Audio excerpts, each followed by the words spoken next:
Welcome back to this week's edition of the Geschmack of our podcast. This week's Parshas, Beshalach, Shabbos Shira. We are recording live from Norfolk, Virginia. This week's podcast is a dedication to the B'nai Israel congregation here, celebrating its 75th anniversary. It is our hope that the community should continue to grow by leaps and bounds to continue the great work. And the entire 757 should be filled with Limud HaTorah and Tefillah. Shabbos Shira and Parshas Beshalach, quite possibly, is the most action-packed parsha in all of the parshios. Klal Yisrael has left Egypt. We are standing by the Nile, or standing by the Yam Suf. We are going to be walking through the Yam Suf. We are going to sing songs. We are going to be attacked by the Amalekans. We are going to have complaints and mun and lots of different action. There's a pretty strong question that we can ask at the beginning of the parsha, and we can actually make it twofold. The question we're going to ask is that in every series, whether it be a movie or a series of books, the sequel always seems to be not as good as the original. Klal Yisrael has made their statement, and more specifically, God has made a statement that He runs the world. 10 plagues that have been forecasted by Moshe have come and wreaked havoc on the Egyptians. Blood, lice, people dying, wild animals have ravaged and wrecked the Egyptians, and we've head out of Egypt with all of their possessions. All of the world knows that God's name is great and that Hashem runs the world and that the Jews are the chosen nation. So why does Hashem feel the need to bring them back into the picture in this week's parsha? The statement has been made. Everybody knows. Hashem, so to speak, has said, I'm not finished with them. Let's bring them back in and crush them one more time. To add a little bit of fuel to the fire, who's exactly left? So many people have died throughout the plagues that it leaves us wondering who's even chasing after the Jews. The Egyptians didn't even actually want to go. Rashi talks about how Paro had to gather them up and convince them into coming because how we'd stolen their money. And Rashi talks about how where exactly did they get the chariots and the animals to flee after us? They were a nation in total disarray. Who was even chasing after us? Has the point not been made? Why does this series need a sequel? The point, l'chayra, has been made. And secondly, how come the Klal Yisrael, after this entire episode of last week and the week before, why did it take them so long to break out into song?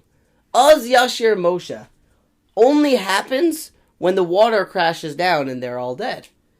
After 10 plagues, after seeing God's hand so openly and seeing these 10 miracles, if not more, as we talk about on Leil Seder, how come we didn't break out into song when we were leaving with all of their food, all of their money, bechipazon with matzah on our back? Were we not excited? Were we not happy then that it took us so long until finally we needed one more miracle for us to break out into song? Perhaps we can suggest, and this is an idea developed by Rabbi Walby of Houston, Texas, the grandson of the Alei Shor. The Gemara in Kedushin says on 40a, Ula taught that a person does an Avera once, he still understands it to be wrong, and he feels bad about his actions. But if he does it twice, he views it as heter. He views it as it's allowed. And this is a insight into psychology and human nature, that as people consistently do things, whether right or whether wrong, we eventually become okay with it. Even something that's a bad situation, we can become okay with. As we see throughout our lives and throughout history, when Klal Yisrael gets comfortable in places, even if it's not perfect, we become okay with it. Somebody does an Avera once, Rachmana litzlan, lo aleinu, he feels bad about it. Again, it's already okay. And so on and so forth. It becomes more and more allowed subconsciously. Perhaps we can flip this idea the other way as well. A person who does something once out of inspiration, it's a moiridic thing. But perhaps it's only in small fleeting inspiration. He wants to try it out. In order for us to solidify the good decisions that we've made, perhaps we can also say that we need to do it again. We need to solidify the choices that we've made. If a person decides that he's not going to eat a donut because he's inspired, he just met with his nutritionist because he doesn't want to have the extra calories, that's a great decision. Does that mean that he's on a diet? No. Once he decides a second time, you know what? I'm going to string two good decisions together and I'm not going to have that donut. That means, oh yeah, he's really working towards an ultimate goal. He's gotten on this path. HaKadosh Baruch Hu needed to bring the Egyptians back, we can suggest, because the statement had been made. And the Jews had decided, we are going to be the chosen people. But perhaps it was just a fleeting inspiration that they had decided to follow God into the desert and follow Moshe. Hashem had to bring them back and say, let's make the decision again. Let's make the statement again to solidify the decision that we've made. Because decisions need to be made twice, we can say, in order to solidify them as your path. That's also, we can say, why only now did we break out into song. Oz Yashir Moshe. Now we can say with all sincerity and the full meaning that Hashem is our God and Hashem Mishmochama Hashem Shemoi. Laman das kol amei haaretz ki Hashem hu Elokim ve'ein od milvado. It needs to be, in order for us to carve a path, not just once. Doing something once is nice. Doing something twice is when you can really see. It also works very well with our understanding of how a chazaka is 3 times. A chazaka is already considered part of you and could even be a sin if you don't continue it.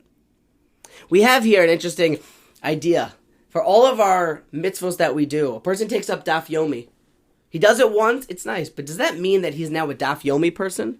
No, you have to do it twice. A person decides that he's not going to eat a donut. Does that mean that he's on a diet? No, you have to repeat it. Hashem had to bring the Egyptians back. The sequel here is better than the original. Here is the ultimate statement that Hashem hu Elokim, Hashem hu Elokim. Let us all take this idea that doing something once is nice, but it might just be inspiration. It might just be me trying out something new.